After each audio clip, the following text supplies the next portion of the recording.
Hello, I'm Julian. I'm Tom. We are Team Binge. Welcome back. We are doing another Desert Island episode. This time, we are doing 90s movies. And we have categories, which I will give the floor to Tom to go through. But before we get into the categories, Tom, I think it's very important. What age were you in the 90s? Just one age, please. Don't give me each age for all 10 years. Just one age. I was 10. I was 10 in the middle of the 90s, so Okay. do some math. 10 in the middle of the 90s, so you had a driver's license. You were going to the theater on opening night. Midnight. You wanted to watch any of the erotic thrillers as a 10-year-old. You could just drive yourself down, buy a ticket, No, no one asked that's- questions, right?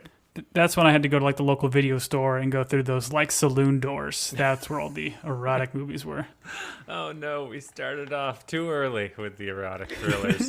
Which, speaking of categories, Tom, why Should don't have why don't you go through the categories for us? That's a missed opportunity. We should have had the Danner's Fire 90s erotica movies, but we didn't choose that for categories. So we're going to do drama, action, because I feel like there's a lot of great 90s action flicks, comedy, we'll do kind of cartoon / animated, and then we'll still do a never seen. So something that we think is good and might be fun to watch over and over again on Desert Island, but has not seen, or we've not seen it through our eyeballs yet. Sure. Seeing it through our eyeballs. Very good. Now, Tom, we did Desert Island TV shows, and you can listen to that episode if you haven't. The rules for this are real simple. Tom and I are each on our own island. We are picking one movie for each category, and we made a rule where there's only one copy between our islands, so we can't share copies.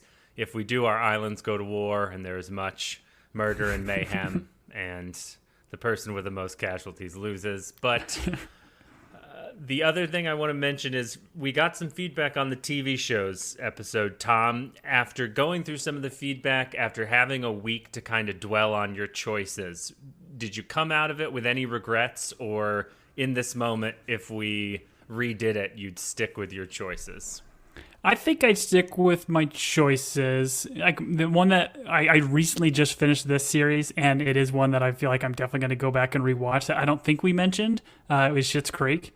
I think that's a really fun, fantastic show that just has a lot of heart, a lot of great humor that maybe I could put that up there with Seinfeld. But again, it's just kind of new in my brain since I just had watched it. But fantastic series, and I would put that up there for my comedy. How about you? So after I picked Justified for my main drama, even in the moment, I don't know that I was all that committed. But that night, I turned it on starting episode 1, season 1.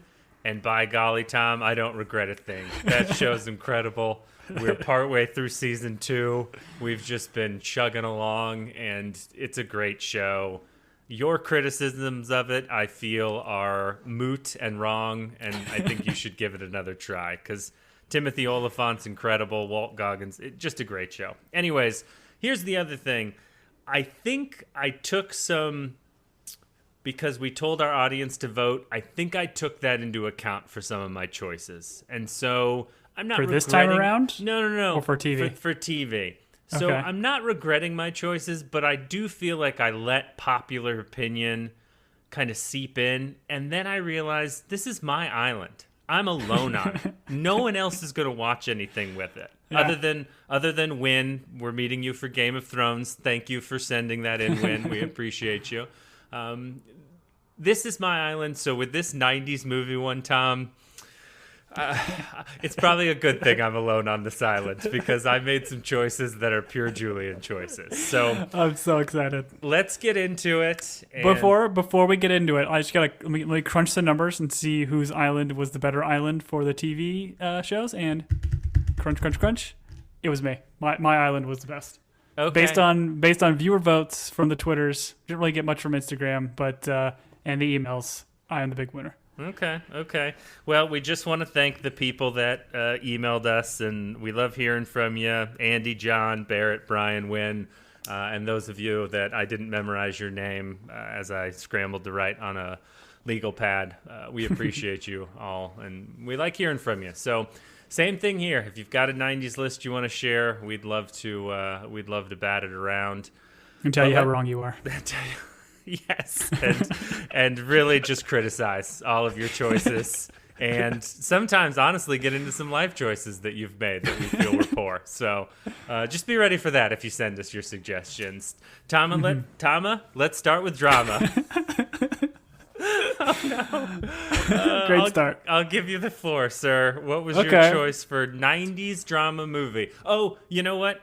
No, we're not going to get into it yet. I had a comment I wanted to make, Tom. When I looked at like 90s movies, there were a couple of movies that I just don't feel like, even though they were released in this time, I did not feel they should qualify. And I'm popping this up on you. That's a phrase people use right before we're doing this, so it's probably a little bit unfair, but there were 3 like 1990s movies, 1999 movies that I would put as like 2000s, just from the vibe and the way they look. And I'm going to say the 3 of them, and you can just be silent if they were ones you chose, and I'll just run with it. But Fight Club, to me, is a 1999 movie. I feel like that's a 2000s movie, just in vibe and feel. The Matrix also feels like a 2000 movie, even though it came out in 99. And then the other one was The Mummy, which came out in 1999. So I disqualified those from my own list. You don't have to, but I don't know if this makes sense. But like, if I told you Fight Club came out in 99, would you be surprised? No, because that was my drama movie. Oh no! Listen, I have backups. I can understand that sentiment because like the mid '90s, like they had a feel, they had like, I don't know, a gradiness to the movie and just not as polished. Exactly. I guess I don't know. It's hard to put a finger on it, but I understand you. I'm still going Fight Club as my drama. You should. To me, it's like just like the quintessential drama. It was one that I would watch over and over again. Incredible performances. You got Brad Pitt, Edward Norton, Helena Bonham Carter, Meatloaf. Just doing his Meatloaf thing. Fantastic. Jared Leto. Jared Leto, yes, getting his face 32nd to Mars. Yep. Before the Joker. But yeah, I mean, again, I think it's a David Fincher joint. It's one that's like loaded with Easter eggs. Once you've kind of seen it once, you obviously know the twist that's in it. But going back and watching it again and again, like there's different lines and the context of how it's all like presented to the audience is just so cool. And again, Brad Pitt being Brad Pitt, he was just like on fire in that movie and one of my favorites. Sure. But I do have, I won't go with my number 2 because I don't want to hop into your number 2. I don't think you did do it, but I do have a number 2 that was in 1994. So I will give that post your drama pick. That's fair. I appreciate your Fight Club choice. Once again, I feel like it's cheating because when I found out it was made in the 90s, I was like, that doesn't feel right at all.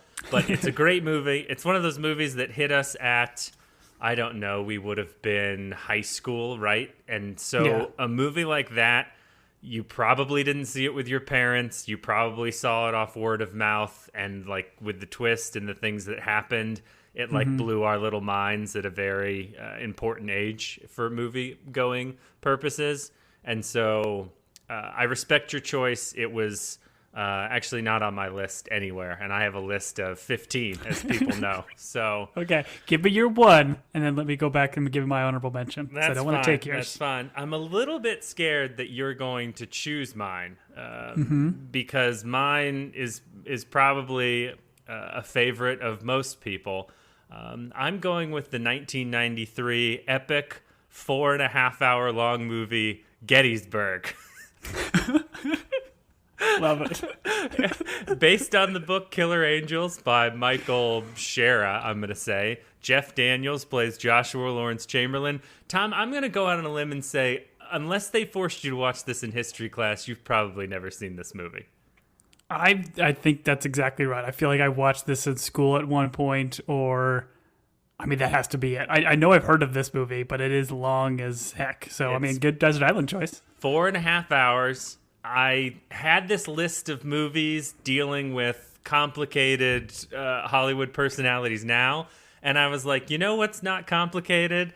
a Civil War movie where they make all the Confederates seem like pretty cool dudes and all the Union guys seem like pretty cool dudes and everyone's a pretty cool dude in the Civil War. No, a lot of great speeches. Sam Elliott, the Marlboro Man, is just gives some incredible war speeches. Jeff Daniels, I don't know, has ever been better other than maybe Newsroom, which he's great in. But he's got this sweet Joshua Lawrence Chamberlain mustache. There's Pickett's Charge. There's the Battle of Little Round Top when he's up there swinging like a door. Anyways, I could go through the whole movie from start to finish quoting every line, but I won't. I literally thought of this and I made my kids start watching it because even though it's a war movie, it's pretty it's PG. It's pretty tame. In fact, it's just like a step above a made-for-TV movie in terms of effects, but it hits hard. I've listened to the soundtrack just in headphones.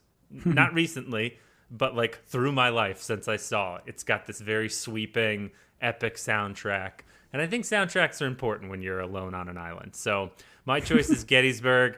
Any of you can come at me. If you don't like Gettysburg, you probably are pro-slavery. That's what I'll say. I'll go on a limb and say it. That's coming in hot.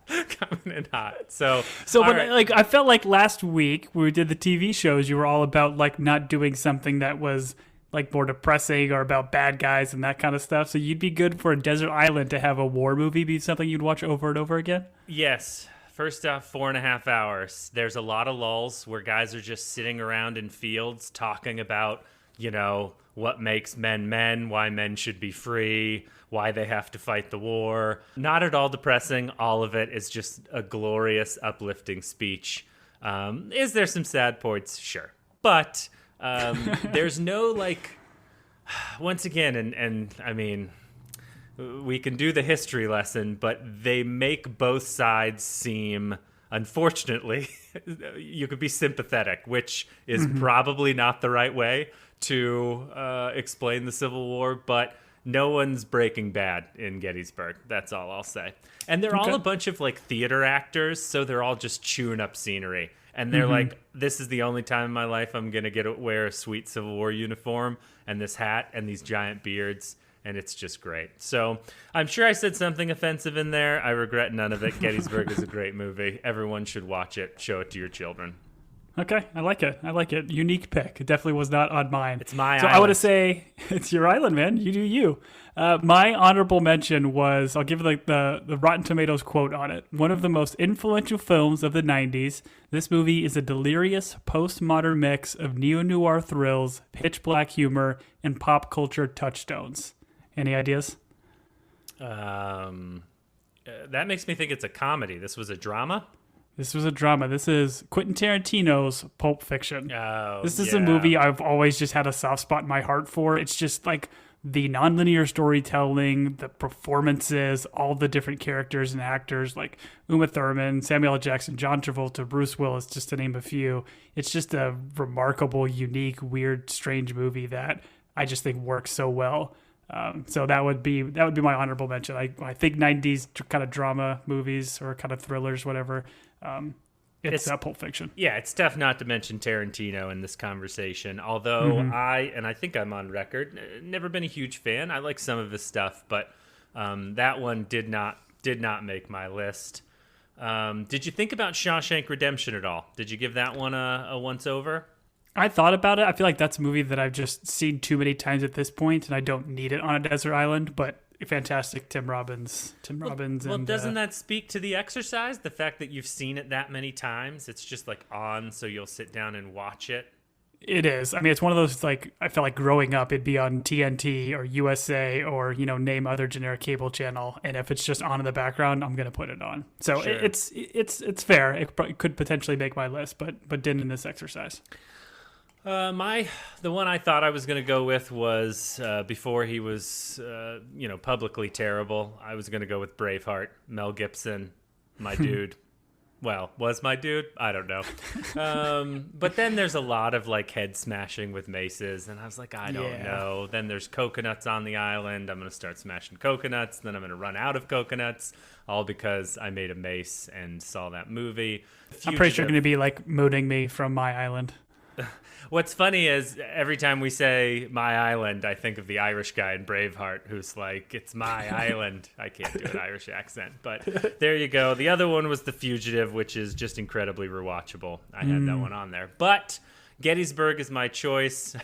As I look at my list, I think I went by length of show. I was like, Gettysburg 4.5, Braveheart's 3 hours. Anything that was a double VHS when I was a kid and was in my house, I gave consideration to.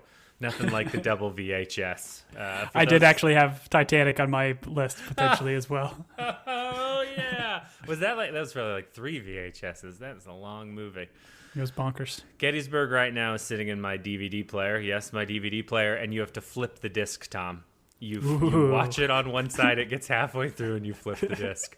Fantastic. All right, let's move on from drama. Let's go to action. And I'm going to go first on this one because you went first on the last one. And this one's easy. There was no argument about this one. There's not that many good 90s action movies. Put me on record. I'm going with The Rock. Yeah, I knew you would. I knew you would. The Rock. Nick Cage, Sean Connery. Listen, I know he was Bond, but I don't think there is a better use of Sean Connery in all of film than what he does in The Rock. Ed Harris, Ed Harris is playing generals he was in the last Top Gun movie as like an admiral. He does it so well. He just, I don't know. It's a Michael Bay film, so you get great doses of America. So many American flags, green smoke. Just, here's a scene you get. You get Ed Harris quoting Thomas Jefferson about the Tree of Liberty needing to be refreshed from time to time with the blood of patriots. And then Sean Connery quoting Oscar Wilde, being like, patriotism is the virtue of the vicious. And then Hummel punches him, and he's like, thank you for making my point. That's the type of dialogue you get in this movie. And it's a lot of cool... every Beretta 9mm has a flashlight on it, which I don't know why that looks so cool in this movie. They're using those little submarine things that they can go underwater to get into the boiler room. And it's just great. Helicopters, fatigues, shooting. It's got the opening one where they break into the locker to get to the VHS gas or whatever.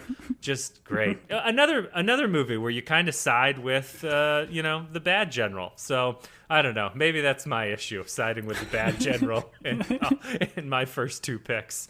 Tom, what was yours? Or have you seen The Rock, Tom? Let me ask you that question. Of course, we've go to this enough where, that's a movie that we both very much enjoy. I feel like, to me, I'm not a big Michael Bay fan, but the 90s is just peak Michael Bay. Like, he kept doing the same thing over and over again, which worked in the 90s, but to me does not work nowadays, like all the Transformers movies and all the other garbage he's putting out.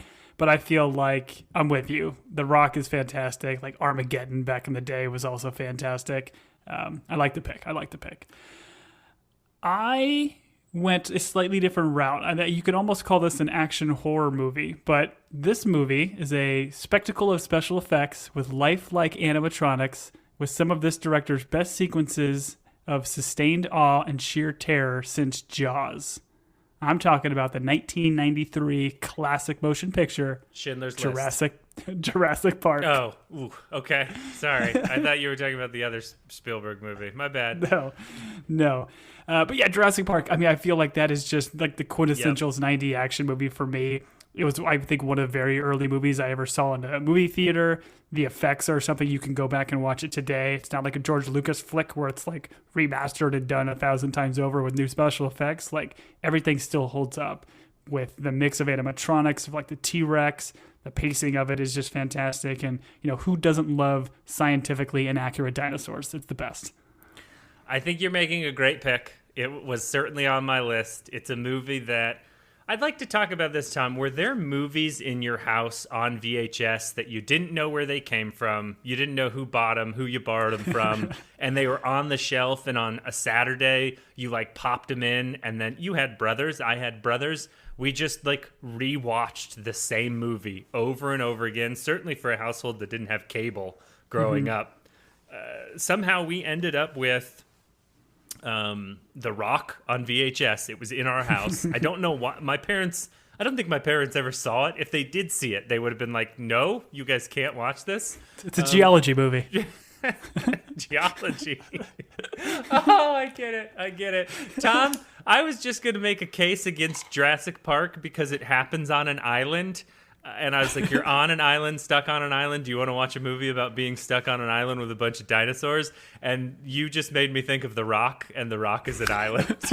Alcatraz, baby. I also just chose a movie where you're stuck on an island. We did choose island movies. Fair enough. Anyways, did you have other VHSs in the house that, like, you remember just you and your brothers being like, you finish it, and you're like, we don't have anything else going on. Let's rewind it and start it again? I feel like maybe Indiana Jones movies were kind of Sure. on that, where we had like the box sets and we watched that over and over again. I feel like there was a certain part within the movie Wild Things on VHS we watched over and over again. Oh, wow. Other than that, I can't We're remember. not to that category yet, Tom. Sorry. Oh, no. What other What about- what runner-ups el- did you have on action? Yeah, of course, I had my runner-up was the 1999 brilliant movie The Matrix, which you said is off limits. I have it on here, and I wrote next to it, disqualified. For no I mean, other again, it's reason. just a fun, like, again, like, there's no doubting it's like start of a revolution of VFX industry, and like the way they did some of those camera shots and special effects. It was, it's just something of the time. But I also love the idea that it's just like a fun, unique storyline, sci-fi story you haven't really seen or heard before. It's not like a Sure. rehash of 1,000 different things. Plus, there's kung fu. Who doesn't love kung fu? Everyone loves Kung Fu. And I've watched The Matrix a lot of times, so I feel like I would not get bored with it on an island. But not in the right time zone or right time period, I should say. I had Mission Impossible 1 on my list, but I've rewatched it recently. It still holds up. It's still a lot of fun, but it's a twist movie, essentially. And if you know the twist, then you're watching it essentially for like the 3 big stunts that are in every Mission Impossible movie. So I didn't know whether or not I was going to get bored with it. Independence Day hit my radar. And then Good a one. movie I've seen twice was Heat. And mainly I think it's a You go for the 3-hour long movie. ones. So yeah, that's why I mean, great movie, but I don't know if I could rewatch Heat over and over and over I feel like again. I tried to rewatch that recently, and it was just such a slog. I feel like so many of the scenes just dragged on for way too long, and they just let Pacino and De Niro just like eat stuff up. And obviously, the bank robbing sequence at the end is just in the streets gunfighting for seemingly half an hour. So I know it's a good movie, but yeah, I don't think that would be one I would choose. Hot take: Tom hates Heat. Sorry. Tom hates Heat by Michael Mann. That's the sentence that I just got out on record. But So we you're didn't welcome. we didn't choose any Arnold Schwarzenegger action movies. No T2, Terminator. I feel like he was the quintessential action hero. We didn't choose any.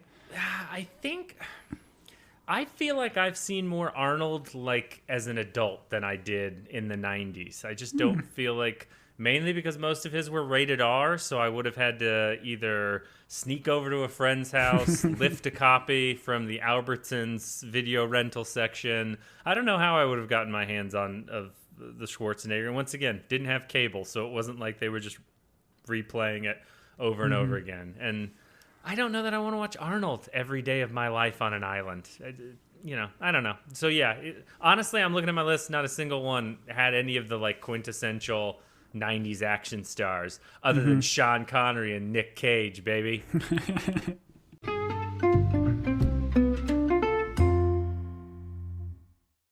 This episode is brought to you by Shopify. Upgrade your business with Shopify, home of the #1 checkout on the planet. Shop Pay boosts conversions up to 50%, meaning fewer carts going abandoned and more sales going cha-ching. So if you're into growing your business, get a commerce platform that's ready to sell wherever your customers are. Visit shopify.com to upgrade your selling today.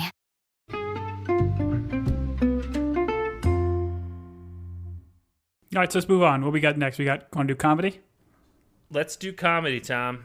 Let's do comedy. And Okay, is this I'll me start us first off with or comedy. Is this you? You go ahead. No, I'll start us. You can do the cartoon and animated when we get to that one. So here we go. A relentlessly stupid comedy elevated by its main actors. This actor goes bonkers, and this actor carries himself admirably as an against type performance. What movie? 1994. Well, I think this is Jeff Daniels back in the race playing Yes, against he Ty. is. This is Dumb and Dumber, right? It is, man. Dumb and Dumber is like, there was no like close second for me. This is 100% my comedy pick, is the 1994 Fairley Brothers movie Dumb and Dumber. So you got Daniels, you've got Jim Carrey at his absolute finest, just going, goofball bananas. Lauren Holly was really good in it. And I love the performance of Jeff Daniels. Like, he was known as a very much dramatic actor, I think even stage actor probably. And coming to this, just being a completely off-the-wall goofball, trying to stay to the level of Jim Carrey, which was very difficult in the 90s. Sure. He did a great job. And I think their charisma and back and forth stuff that they had was great. And it's just a movie that's just riddled with quotable lines. We've quoted it many a time on this pod, and one that I think I could continue to rewatch on an island by my lonesome. Sure. The amount of times my brothers called me a pumpkin pie haircutted freak, just numerous. Still hurts my feelings. Still think about it. No, great pick. Dumb and Dumber, still funny. We recently watched it. It's one that once my kids are a bit older, I very much look forward to watching it with them. I think they are going to have to get over their secondhand embarrassment in order to get through it, because otherwise my kids will hide behind the couch as they're making fools of themselves because they'll feel so bad for them. But yeah, great work there. I'm looking at my list right now and realizing out of 5 movies I put on here, 3 of them have Jim Carrey in them, which says something about the force of Jim Carrey. I'm going to throw out the other 2. Since you did a Jim Carrey movie, I'll skip them. I had Liar Liar and Ace Ventura 2 on here. I'm not going to do those. Ace Ventura 2, huh? Oh, Ace Ventura 2 is far superior to Ace Ventura 1. No way. I mean, we're going to be here a while. I'll do a pod about it, but 2 is... Here's the deal, Tom. Ace Ventura 2 on VHS in my house. Ace Ventura 1 not on VHS in my house. So Ace Ventura 2 watched over and over and over again. You know that I love when a movie starts with a little bit of animal violence, and that's how Ace Ventura 2 starts. Just like our season 2 of Ted Lasso. Holding the paw to hand, and he slips out, and I didn't realize that was a cliffhanger spoof until I watched Cliffhanger like a couple months ago for the first time. How great is that? I love getting the spoof afterwards, not knowing the original movie. That's great. Oh, yeah. It actually, I was like, Cliffhanger, spoofed Ace Ventura 2. This is dumb. Anyways, my runner-up's Tommy Boy. Love the movie. Hold up. You said runner-up. Is this your pick? Are you not going the Jim Carrey movie? Runner-up. I'm going through. Okay. I'm going backwards. I'm working my way backwards. Through it's my list of Tarantino 50. Yes. Tommy Boy, 95, Spade and Farley and Rob Lowe. That's a good one. Even though Almost Heroes is a better Chris Farley movie, which I don't know if I've ever told you about the scene, Tom, in Almost Heroes. Here we go. No, my number 1 choice is going to be Groundhog's Day. 1993. Harold Ramis directed. His buddy Bill Murray, well, they weren't buddies in the end, but Andy McDowell's great in it. It's very rewatchable, and the reason it's rewatchable is because he's living the same day over and over again. Like, this is a movie I know I've watched more than one time in a day, and you pick up different things. I mean, I was looking up quotes for it, and it's like, hey, Phil, hey, Phil Connors. He's like, Ned, and then in brackets, punches Ned in the face. That's what, and I was like, that's all I want. I don't know where I land on Bill Murray. I kind of feel like he might not be a nice person in real life, so that colors my opinion of him. But in this movie, just playing a jerk that over time, I don't know, learns to love. Is that the moral of all of these movies? It certainly is in The Rock. They finally learn to love each other without using chemical warfare. But I don't know. Groundhog's Day was my choice. I've seen it a ton. Once again, some animal violence in that one. They might be okay, and then the thing blows up. No, okay. That's right. Bugsy Phil goes off a cliff. That was something. Phil. That's right. But no, that's a good pick. I mean, yeah, classic Bill Murray in the 90s. I mean, was Ghostbusters in that time frame, or was that kind of late 80s? Maybe like Ghostbusters 2 was early 90s? I feel like Ghostbusters, I think of it as an 80s movie, and honestly, I I don't have a strong affinity to it, Tom, and I'm Yeah, not even that's fair. trying to be contrarian. It's just wasn't on VHS in my house. So That's it. We're learning a lot about your collection. I should tell you, GoldenEye on VHS in my house. Do you know how long I gave Pierce Brosnan's GoldenEye an opportunity in every one of these categories? Yeah, a lot. But Well, guess what, buddy? My runner-up had the amazing Pierce Brosnan in it. Can you think of a comedy in the 90s that had Pierce Brosnan you as a know number I two? can. You know I can. It's a drive-by brooding. Miss Yuva Janaya Doubtfire, dear. That would be my runner-up. I thought that movie, it was one of those movies that it'd be on in the background. I would always watch it. Robin Williams, again, to me, at his best, of just bananas crazy. Like, he does all of his voice work in the beginning, dressing up full on. Mrs. Doubtfire was great. It was actually directed by Chris Columbus. So there's a guy that ultimately ended up doing like 4 of the Harry Potter films. Yeah, I'm familiar. Yeah, it's a great America. movie. Yes, exactly. The one and the same. But yeah, it has a lot of heart. I also like about that movie is that it doesn't have to like tie up everything in a perfect bow where the family gets back together and everybody's like, everything is great. Like, divorce happens, and sometimes it's good for people to like fall apart but still be friends and still be cordial for their kids. So I like that about that movie, and it wasn't just like a cookie cutter. So that would be my runner-up. And of course, Pierce Brosnan being classic Pierce Brosnan. Oh, I can see him getting out of that pool right now. It was a Just like the perfect dive. Yeah. When's the last time you watched Mrs. Doubtfire, if you don't mind me asking? Maybe 10 years ago, maybe? Okay. All the way through? I Is it dated? No, I don't know. I think it would hold up. It seems pretty timeless. I mean, now that you've brought it up, I'm thinking of several funny moments, and I think you're right. It wasn't... it was a movie that, like you said, didn't tie everything up in a nice, neat bow. So it would be interesting to go back and see whether or not it holds up. So that's your homework, Tom. Go watch Mrs. Doubtfire this week. Report back when we come back to do next week's novels, our favorite novels, which we're going to talk about. Perfect. We're looking forward to it.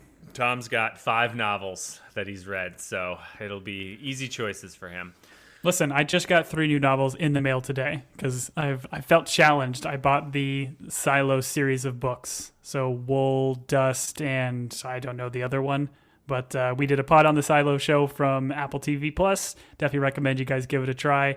It was so good that I felt I needed to get the books and start reading them. So those will be 3 of my 5 books. Yep. In 7 years, you'll tell us how the middle one ends. We're excited. All right. Let's roll. No, Tom, listen, I love that you're literate. Congratulations on being able to read books. I appreciate you. I look forward to the report. Thank on you, a sir. serious note, let's go into cartoons. The cartoon category. I struggled with this one. Because there's always a war, Tom, between my head and my heart. I think you know this about me. I'm a guy that and your stomach very often follows one of his body parts. And it's a podcast for kids, so we won't get into it, but it's my feet because they take me everywhere I need to go. Other than when I get on my scooter or my Segway or I drive a car. But I still use my feet on those, so I guess my feet are still taking me. Anyways, let's talk about cartoons. Tom, my heart wants to go with Toy Story. That's what my heart wants to go to. But I say no to that. I say no to that, and I'm going to follow my spirit, Tom. My spirit. Before I follow your spirit, can I ask why? Why didn't you follow your heart? Because my spirit's more important, and it's my island, and Lord knows how this is going to go. But I'm choosing DreamWorks' Prince of Egypt. Hear me out. I'm listening attentively. I literally watched it today just to make sure I wasn't crazy. It's beautiful. I don't know what they did with the animation for Prince of Egypt, but it's beautiful. And then here's the kicker, man. The soundtrack. I've been listening to the soundtrack this week. There's a When You Believe, which is a Whitney Houston and Mariah Carey song, which is pretty awesome. Val Kilmer does a voice. Sandra Bullock does a voice. I didn't realize, maybe when I was a kid I didn't know this. I know it as an adult, but Steve Martin and Martin Short play off of each other as characters in this. Hans Zimmer does the score of when God's on screen, which is pretty cool. And I don't know. story of hope, redemption. Based on Gettysburg and Prince of Egypt, I'm trying to raise some anti-slavery kids in this house. So abolitionist. The kids watched it. They enjoyed it. I don't know. I really enjoy the movie. I feel like if I'm stuck on a desert island alone, I need some help mentally, and so I'm sticking with Prince of Egypt. The last thing I'll mention is, looking like I do, nothing confuses your kids more than walking around singing the words, "I'm a sovereign Prince of Egypt." Your kids get confused real fast. But mine was Prince of Egypt, and I regret nothing. All right, man. I like to pick. I have to admit, I don't think that's one I've seen all the way through. Like, I'm aware of its existence. And you talked about the animation. I feel like late 90s, they started doing like cartoon animation mixed with computer CGI stuff. And it was a really cool look. So, yeah, I'll have to check it out based on your desert island pick. I mean, we did cartoon animated, right? So I thought Toy Story, that was definitely on my list of potentials. It was kind of kicked off a lot of that Pixar animation and what we kind of seen from them since. But to me, there's no better animated movie than The Lion King, 1994. Okay. It still probably is one of my top Disney films. Again, gorgeous animation, coming of age story where, you actually change the actors midway through. I thought that was such a cool deal watching, him sing Hakuna Matata, and then, Simba becomes a man, if you will, and then you get Matthew Broderick coming in to sing. Tommy's a lion. He's a lion, excuse me, coming into a man lion. Yes. They call him a man-eater lion. That's what they call him, I believe. Yes. In Ghost in the Darkness. Oh, why didn't I pick Ghost in the Darkness? I'm sorry, Tom. Continue. I digress.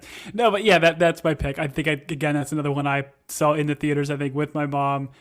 It still, to me, is 1,000 times better than the remake of the Lion King that they did in kind of more realistic CGI, like being able to put cartoonish faces and give the characters a lot more emotion is just so much better. You've got, Jeremy Irons as Scar, obviously the classic James Earl Jones as Mufasa. It's great. Everything is great. Is Jonathan Taylor Thomas the little lion? I don't know if that's true. I don't know. I'm gonna look that up because now you're gonna ask that. JTT, it doesn't matter. We're gonna keep this in regardless of whether or not I'm right or wrong. It's a good pick, I think.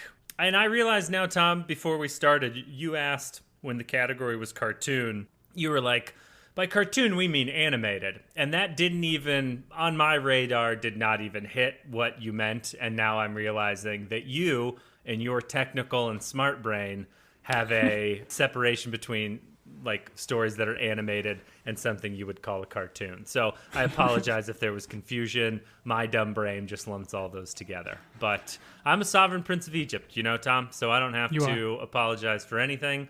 One day I'll probably be Pharaoh. And for the people that are yelling at their podcast phones or whatever, JTT was the voice of young Simba. So you're right. Thank the Lord I was right.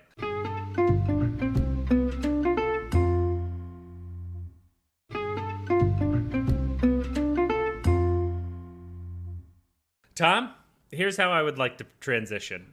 Mm-hmm. We are going into movies we've never seen. Now, I want to point out, because I feel like this is something that speaks a lot about me, and you will not be surprised by this, the audience might.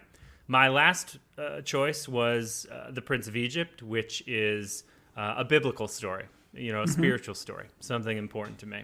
Yeah. When we go into Never Seen, I also chose something spiritual, almost biblical. And I'm going to read you the breakdown of this movie, and I think you're going to see why it's so important to my soul.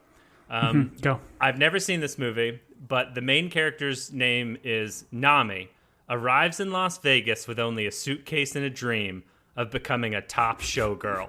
She quickly befriends Molly, who works as the high-profile Stardust Hotel, and lands a job at a seedy dance club, we'll call it. Meeting Crystal and her powerful boyfriend Zach. Sounds great. She's one step closer to realizing her dream. Once again, her dream being a top showgirl. She quickly ascends to the top, but begins to wonder if it's all worth it, Tom.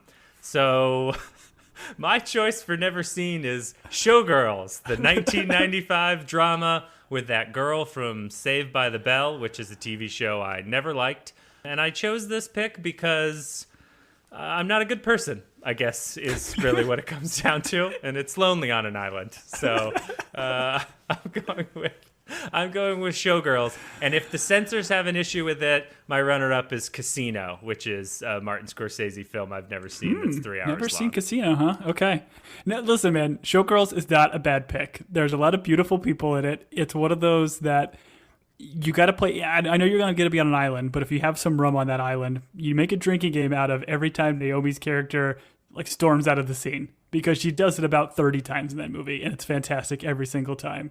It's just like, if you go into it with the right attitude about knowing how terrible it is, it's a very fun movie that I could probably watch once or twice on an island, but now I understand why you're taking it to the island for other purposes. But good for you. I'm not proud. I'm not proud. In fact, my 2 choices in a row, I'm over here sweating. I did actually make this choice like a day or 2 ago, and I was a little bit worried I was gonna watch the movie before this pod, because you've recommended it as a bad movie night movie, which one day we'll get to it, but it might not be until I'm on my island. I remember how much of an uproar that movie got, because it was like a first NC-17 movie that was in theaters, and like people were just, oh, this is too bad. How can we do this to our kids and put this in, like, yeah, I remember it being such a big deal, but it's a fun movie, and please report back to me once you've watched it. Listen, as soon as the credits roll on Do You Believe in Miracles or When You Believe, I turn to the coconut next to me and I'm like, it's Showgirls time. And God frowns. Just frowns. So good. All right, Tom, what's your never seen? All right, I have a taut pacing, brilliantly dense writing, and Oscar-worthy acting combined to produce a smart, popcorn-friendly thrill ride. I chose L.A. Confidential. Oh, interesting. 1997, Curtis Hanson direction. I mean, loaded with fantastic actors: Kim Basinger, Russell Crowe, Guy Pearce, James Cromwell, some weird guy named Kevin Spacey. I don't really know.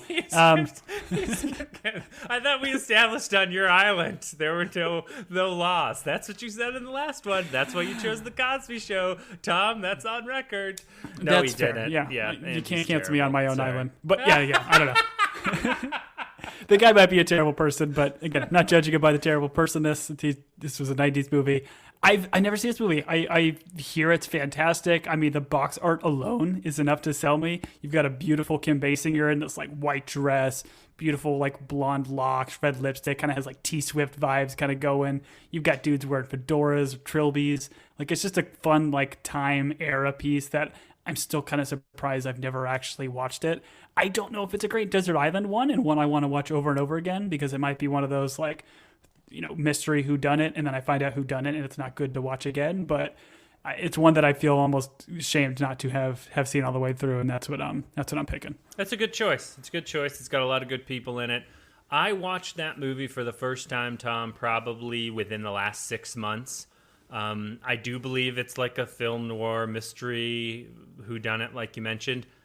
I couldn't tell you who done it right now, so I think it would be a great Desert Island movie, because it's good. I remember being like, oh, this is a well done, well crafted movie, but forgettable to the point where I could rewatch it right now and it would be mostly a brand new movie. I do remember Russell Crowe being very good in it, although I think that's just because he's like an angry, can't control himself cop.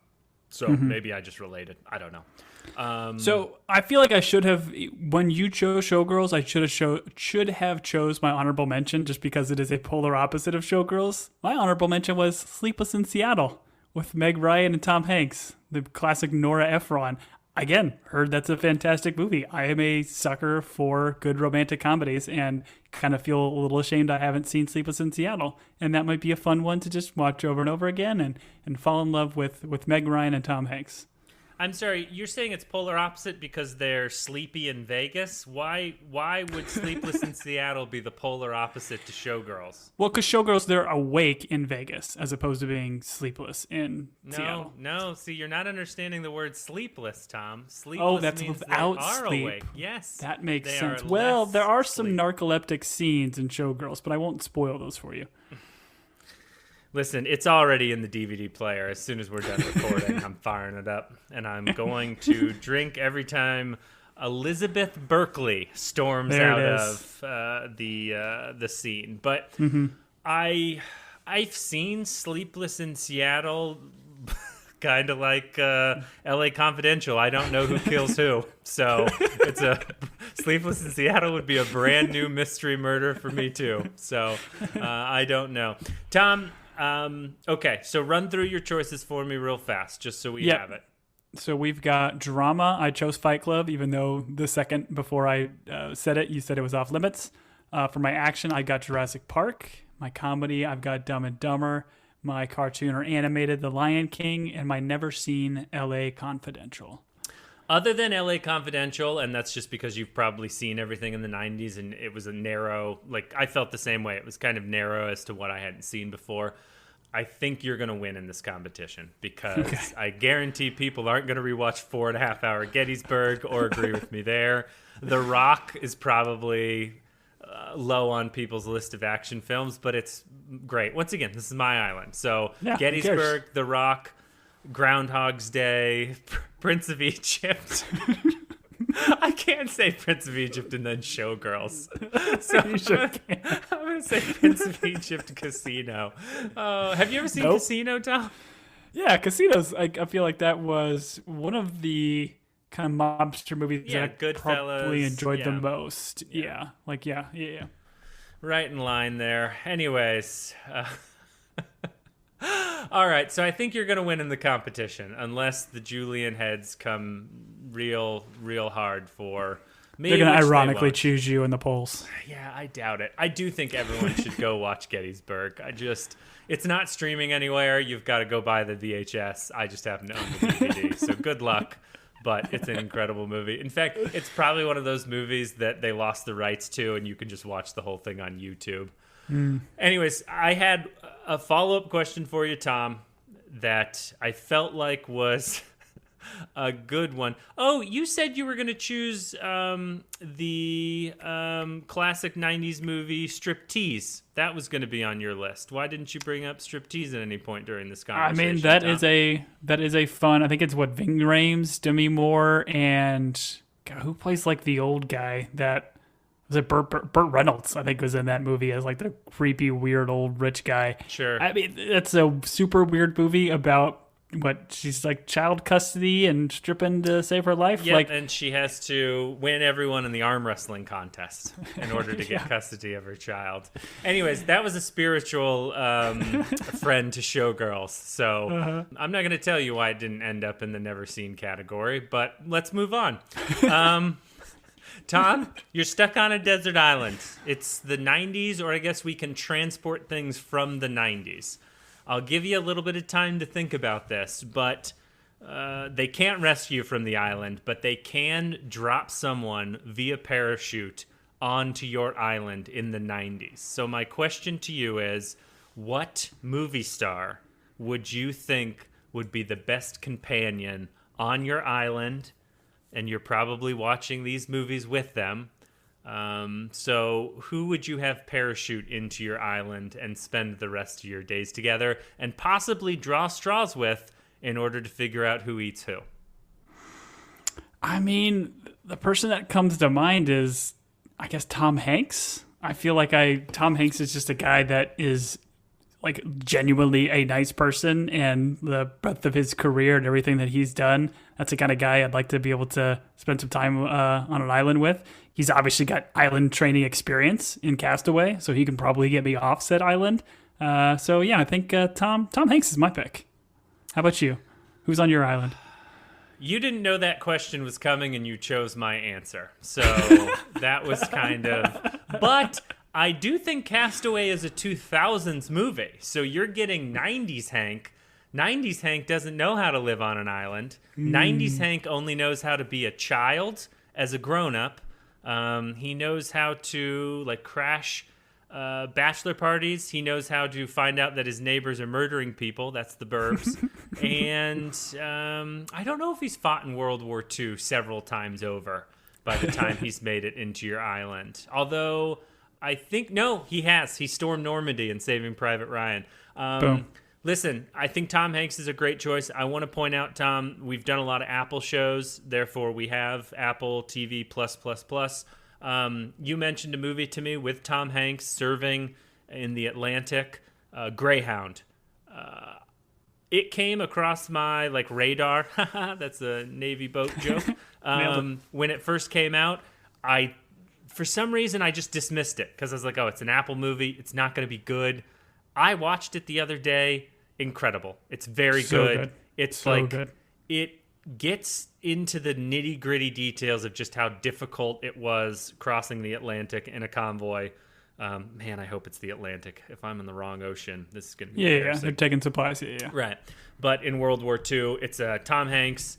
I listened to an interview once where he made a joke that when he's old and senile, he's going to demand military honors because he served so many times in different movies. But anyways, great movie. I would recommend that. The actor that I'm going to go with is Daniel Day-Lewis, but he has to be in character he's got to be Hawkeye from The Last of the Mohicans. So It's just me, Daniel Day-Lewis. He's a method actor. So he's making muskets out of coconuts, and he's shooting elk that are standing still, as no elk does. You have elk on your island? It's my island, Tom. I can have whatever I want. He's the last of the Mohicans, and he's on my island, and I'm the last of the movie watchers on my island. So I genuinely think he would not watch any of the movies because he'd be like, oh, where I come from, colonial America's Kentucky, as he says in the movie, The Last of the Mohicans, he would not watch a movie because he wouldn't know what it was. So I'd watch the movies alone and then try and act them out for Daniel Day-Lewis, who is acting like the guy from Last of the Mohicans. And man, that's a lot to think about. But that's who I'm spending my island time with. Okay. I would say my honorable mention, I don't think I chose her in any of my movies, but the brilliant 90s actress Julia Roberts would also be a fun person to have on an island. She just seems like a great person. So her, Hanks, and me, we're gonna have a great time. Sure. Yeah. No, that's a good choice. If Hanks and Julia Roberts are on your island, they're not going to include you in anything. I'm just going to let you know that right now. What are you guys going to talk about? They're going to be talking about stuff way above your head. And you're going to be like, oh, I saw you guys, and they're like, shh. And then they're just going to ignore you, Tom. So get ready to be a pariah on your own island, friend. All right. We enjoyed doing this. We've enjoyed the feedback we've gotten. We'd love to hear from our audience their 90s movies. And it's your island. You can be as weird as you want to be. Well, not that weird. No, be weird. Let your freak flag fly. Frighten us weird. But we'd love for you to reach out. You can email us at teambingepodcast@gmail.com. Tom, what are the other ones they can touch us at? Twitter and Instagram at Team Binge or Team Binge Podcast. Let us know what your movies and stuff are there. I'll do what I did with the TV shows, and I'll throw some polls up there kind of daily, kind of showing the ones that me and Julian had. So let us know what you liked between ours, and then reply with those, and let us know what you think the best of those categories are. I can't wait for you to have to find a movie poster from Gettysburg and put it on the graphic. You're going to have to find a old painting that was legitimately made in 1864. So have fun with that, my friend. Do please rate and review us at Apple Podcast, on Spotify. You can follow there and rate and review. And listen, Tom and I, we're not ashamed to say it.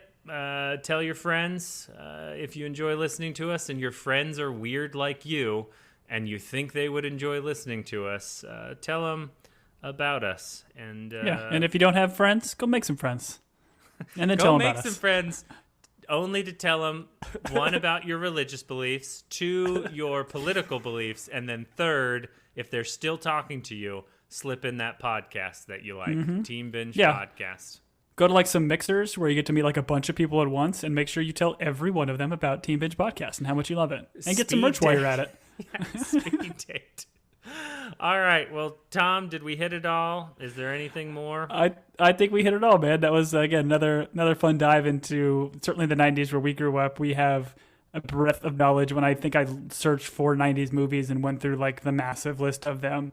To your point, it was hard to find movies I didn't see, and it kind of made me think like, yeah, maybe I do want to pick up some of these and rewatch them. I always struggle to rewatch movies that I've seen before, but there were a handful of the 90s that, you know, you had mentioned and that I kind of came across that we might kind of pop them back in and make it a movie night. Yep. I love rewatching old movies because they're like a warm blanket. And Tom, we need to cut this short because I need to get to a film that's an hour and 37 minutes long, and I'm not going to say what it is. But I have been Julian. And I have been Tom. Enjoy, Julian.